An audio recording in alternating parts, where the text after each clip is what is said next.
আজি আলু কণীৰ এটা ৰেচিপি বনাম আৰু এই ৰেচিপিটো খাই খুব ভাল লাগে আৰু কেতিয়াবা ঘৰত যদি একো সবজি নাথাকে তেতিয়া এনেকৈ বনাইও খাব পাৰে, ৰুটিৰ লগতো খাব পাৰে আৰু বেছি মছলাও নালাগে বা বেছি যোগাৰ পাতিও নালাগে, খুব কম খৰচতে হৈ যায়। আলু দুটা মিডিয়াম সাইজৰ লৈছোঁ আৰু দুটা আলু ৰুকি লৈছোঁ আৰু কণী দুটাৰ ওপৰত ভাঙি দিছোঁ, হালধিৰ গুড়া নিমখ দি ভালদৰে ফেটি ল'ম আৰু তেলখিনি তাৱা বহাই দিছোঁ। তেলখিনি গৰম হোৱাত আলু কণীৰ পেষ্টটো দি দিছোঁ আৰু ভালদৰে অলপমান বহল কৰি দিছোঁ। কণীৰ আমলেটখিনি তলফালে সিজিছে কি নাই চাই ল'ম আৰু এটা কাঁহী দি ওলোটাই দিম, নহ'লে যদি এনেকৈ কোৰাচেদি ওলোটাই দিয়া হয় তেতিয়া ভাঙি যাবও পাৰে, সেইটো কাৰণে এটা কাঁহী লৈ ওলোটাই দিব বা পিলেট হ'লেও কথা নাই, পাতলা পিলেট দি ওলোটাই দিব পাৰে। আৰু কণীখিনি এইফালে সিজি থকালৈকে মই এইফালে কাটি থোৱা পিঁয়াজ আৰু বিলাহী, কেঁচা জলকীয়া এইখিনি গোটেইখিনি বহাই দি ল'ম। গ্ৰেভি টাইপৰ হ'ব, যদি মিক্সিত মাৰে তেতিয়া আৰু ভাল হয়, কিন্তু মই মিক্সিত মাৰা নাই। আলু আৰু কণী দিবলৈ বিলাহীৰ এটা গ্ৰেভি বনাই লৈছোঁ আৰু মছলা দিছোঁ মই জিৰাৰ গুড়া, ধনিয়াৰ গুড়া, চিকেন মছলা, জলকীয়াৰ গুড়া দিছোঁ। গোটেইখিনি মছলা দি মিক্স কৰি ল'ম আৰু এইফালে কণীখিনি মই চাৰিকোণীয়াকৈ কাটি লৈছোঁ আৰু বিলাহীৰো ধুনীয়া গ্ৰেভি হৈ গ'ল আৰু ধুনীয়া কালাৰো হৈছে। মিক্সিত নিপিচিলেও মানে বিলাহী সিজি যায়, সেইকাৰণে মিক্সিত দিয়া নাই। আৰু যেতিয়া উতল আহিব মই ইয়াতে কণীখিনি দি দিম।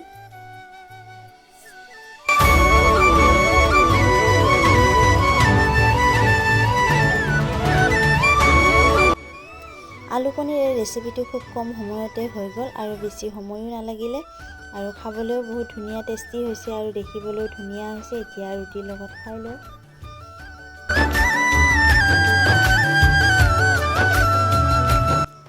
এতিয়া আমি নাস্তা কৰি আছোঁ আৰু ৰুটিৰ লগত এই কণীৰ চব্জিখিনি বহুত খাই ভাল লাগিছে আৰু এখেতেও কৈ আছে বহুত সোৱাদ লগা বুলি। আৰু টিকলিটোক দেখিছে, টিকলিটো একদম খাবই নিবিচাৰে, তাইক খোৱালেও নাখায়, বৰ দিগদাৰ হয় এনেকুৱা ল'ৰা ছোৱালী নাখালে মানে। আৰু এইফালে মই কম গেছত গাখীৰ বহাই থৈ দিছিলোঁ, গাখীৰৰ চামনিখিনি কিবা এটা কৰিম বুলি। কি কৰিম দেখাম বাৰু আপোনালোকক বেলেগ এটা ব্লগত। আৰু আজি চবে বৰাত আহি আছে, সেইটো কাৰণে আজি কাপোৰো বহুত ভিজাইছোঁ। এতিয়া কাপোৰখিনি ধুই লওঁ, কাপোৰখিনি থেকেচা হৈ গ'ল, এতিয়া ধুই লওঁ। ৰিচাক মেলিব দিছোঁ, তাইৰ স্কুল বন্ধ আছে, পৰীক্ষা শেষ হৈছে আৰু ঘৰতো মিস্ত্ৰী লাগি আছে, সেইটো কাৰণে মিস্ত্ৰীহঁতকো চাহ বনাই দিলোঁ। সিহঁতক চাহ ধুনীয়া মই দিছিলোঁ, কিন্তু নাখা বুলি কোৱাত চাহ আকৌ মই ফ্লাক্সত ভৰাই থৈ দিছোঁ। আজি মটৰ কেনেকৈ সংৰক্ষণ কৰিব পাৰে তাকে দেখাওঁ। আৰু এবাটি চেনি লৈছোঁ আৰু অলপমান নিমখ লৈছোঁ, আধা চামুচ নিমখ লৈছোঁ আৰু পানীখিনি বেছি গৰম হ'ব নিদিওঁ, অলপমান গৰম হওঁতে মই মটৰখিনি দি দিছোঁ। আৰু যেতিয়া মটৰখিনি অলপ অলপকৈ ওপৰ ফালে উঠিব আহিছে তেতিয়া মই মটৰখিনি তৰাই ল'ম, নহ'লে বেছি সিজি গ'লে মটৰটো ভাল নহয়। মটৰ তাৰমানে কিছুমানৰ ফ্ৰিজ নাথাকিবও পাৰে, তেতিয়া এনেকৈ যদি কৰি থৈ দিয়ে তেতিয়াহ'লে বহুত দিন থাকে আৰু বহুত দিন খাবও পাৰে, বেয়া হৈ নাযায়। আৰু নহ'লে যদি ফ্ৰিজ নাথাকিলে এনেই মটৰ থৈ দিলে মানে গজালি মেলি যায় বা কিবা বেয়া হৈ যায়, পচা নিচিনা হৈ যায়। এনেকৈ কিন্তু থৈ দিলে মানে একদম নপচে, এনেকৈ ট্ৰাই কৰি চাব পাৰে। আৰু যেতিয়া মটৰখিনি মই ওলাই দিছিলোঁ তেতিয়া মই কেৰাহী এটাত লৈছিলোঁ আৰু তাতে মই বৰফৰ টুকুৰা দিছোঁ। যেতিয়া তাৰমানে ঠাণ্ডা হৈ গ'লে বস্তুটো ধুনীয়া হৈ থাকে মটৰখিনি। আৰু এইফালে এতিয়া ৰ'দত মেলি দিছোঁ আৰু এটা সুতি কাপোৰেৰে মই মটৰখিনি ওপৰে ওপৰে মুচি দিছোঁ, তেতিয়া সোনকালে শুকাব আৰু 2 ঘণ্টামান ৰ'দত থৈ দিম। আৰু পূৰা কাঢ়া ৰ'দ হ'লে বেছি ভাল হয়, এনেই যদি ৰ'দ কেতিয়াবা ডাৱৰীয়া বতৰ হৈ থাকিলে এনেকৈ কৰিব নোৱাৰে, নুশুকালে ভাল নহয়। আৰু সেইখিনি গোটেইখিনি কাম কৰোঁতে কৰোঁতে বহুত দেৰি হৈ গ'ল, ভোকো লাগিলে। এফালে ঘৰত মিস্ত্ৰীও লাগি আছে। এতিয়া খিচিৰি বনাইছিলোঁ, এতিয়া আমি খাই লওঁ। এইফালে মিস্ত্ৰীহঁতকো দিলোঁ, মিস্ত্ৰীহঁতক দি মই এতিয়া ৰুমকেইটা মুচি লওঁ। চবে বৰাত আহি আছে যিহেতু আজি অলপমান গধূলি দুৱাও কৰিম, সেইটো কাৰণে আৰু ঘৰ চৰ চফা নকৰিলে ভালো নালাগে, সেইকাৰণে আজি পূৰা একফালৰ পৰা কামত লাগি গৈছোঁ ঘৰ চফা কৰা। এনেই সদায় কৰোঁ বাৰু, তথাপি চবে বৰাত বুলি ক'লে অলপমান বেছিকৈ ভালদৰে চফা কৰা। চবে বৰাত ৰমজান মাহৰ 15 দিন আগত পালন কৰা হয়। চবে বৰাত বিশ্বৰ সকলো মুছলমানেই পালন কৰে আৰু বৰ উৎসাহেৰে পালন কৰে আৰু বিশ্বাস কৰে এই ৰাতি আমোল কৰিলে সকলো গুনাহ মাফ কৰে আল্লাহ। সেইটোৰ কাৰণে ময়ো বিশ্বাস কৰোঁ, নকৰা নহয়, মই বহুত বিশ্বাস কৰোঁ। আৰু সেইকাৰণে পূৰা ঘৰ দুৱাৰ চফা কৰি লৈছোঁ। আৰু নেইনা টিউশ্যন গৈছে, নেইনাহঁতি নাহাৰ আগে আগে মই গোটেইখিনি ঘৰৰ কাম কৰি লওঁ, নহ'লে ঘৰ মোচাৰ লগে লগে সোমাই আহিব, দৌৰি আহিব, ঘৰটো পূৰা দাগ পৰি যোৱা নিচিনা হয়, লেতেৰা হৈ যায়।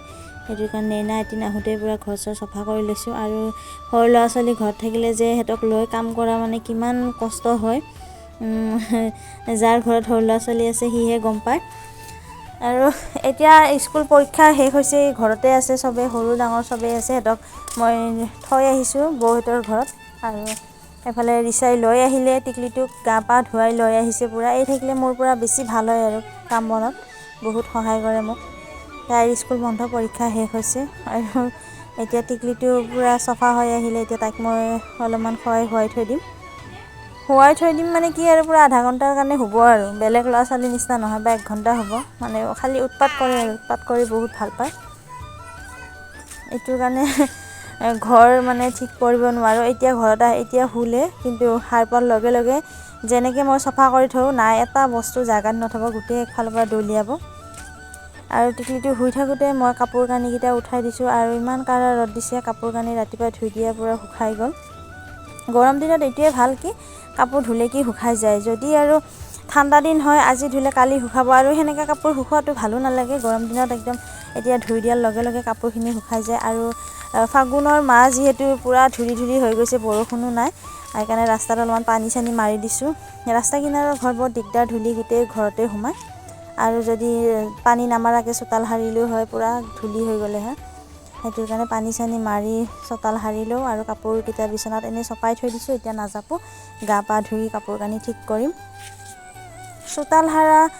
চোতালটো আমাৰ একদম মানে ঘৰৰ কাম কৰি আছে যে, চফাকৈ থ'লেও চফা নিচিনা দেখি নাপায়। এইফালৰ ইটা, সেইফালে সিটা, শিলগুটি এনেকুৱা হৈ থাকে। আৰু ডেইলিটো মিস্ত্ৰী আহিয়ে আছে।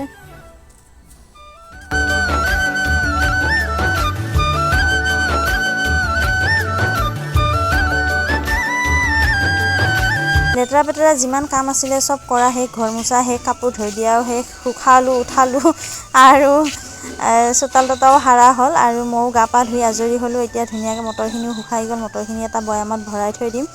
আৰু যদি এনেকৈ কৰি থৈ দিয়ে আপোনালোকে বহুত দিন খাব পাৰিব, যদি ফ্ৰিজ নাথাকে বা থওঁতে বেয়া নহয়। আৰু আজি দুপৰীয়া সাজ ফ্ৰেঞ্চবিন, আলু ভাজি, গাজৰৰ চাটনি আৰু স্কচ আলু মাংসৰ অলপমান জোল নিচিনা কৰিছোঁ, আজি সেয়ে বনাইছোঁ।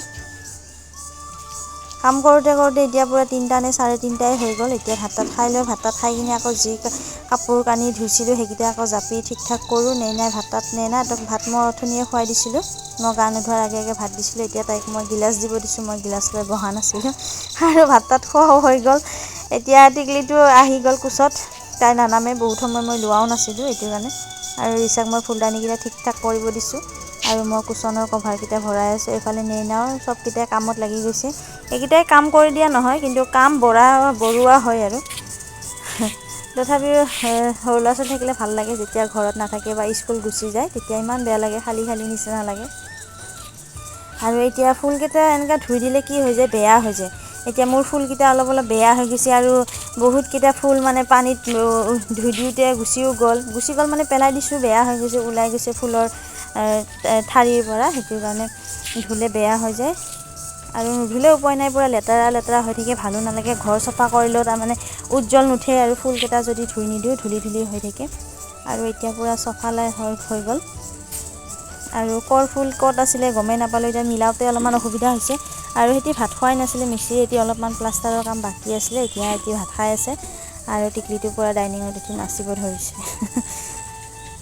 আকৌ এতিয়া বিচনা চিচনা ঠিক কৰি লওঁ, আঁঠুৱা লগোৱাই লওঁ। ঘৰৰ এই আঁঠুৱা ধুলে এই দিগদাৰ, আৰু ধোৱাটো ধুব পাৰোঁ, কিন্তু উঠাই কিনে আকৌ লগোৱা মেলোৱা বৰ কষ্ট হয়। নেইনাই বোলে ৰিলচ বনাব পূৰা ৰেডি হৈ লৈছে, চাৰ্ট তাত পিন্ধি। আৰু এই বাবাৰ বিচনা ভাল কৰাৰ পাছত আকৌ চুনুৰ বিচনাও ভাল কৰোঁ। নেইনাহঁতি ইয়াতে ভিতৰত খেলি আছিলে, ৰুহুল আমিনো আছিলে। আৰু তাক মই কাপোৰকেইটা ধৰিব দিছোঁ। বেছি ডাঙৰ কাপোৰ নহয়, আঁঠুৱা আছিলে আৰু লেপৰ কভাৰ গাৰুৱাৰ আছিলে, সেইটোৱে ধৰিব দিলোঁ। বিচনা চাদৰটো পাৰালৈকে, আৰু এতিয়া পূৰা পাৰা হৈ গ'ল। আজি পূৰা একদম চাফ চিকুণ, চুবে বৰাতৰ কাম শেষ। এতিয়া জোনাব আহিছে, অলপমান বেয়া কৰিব দিম।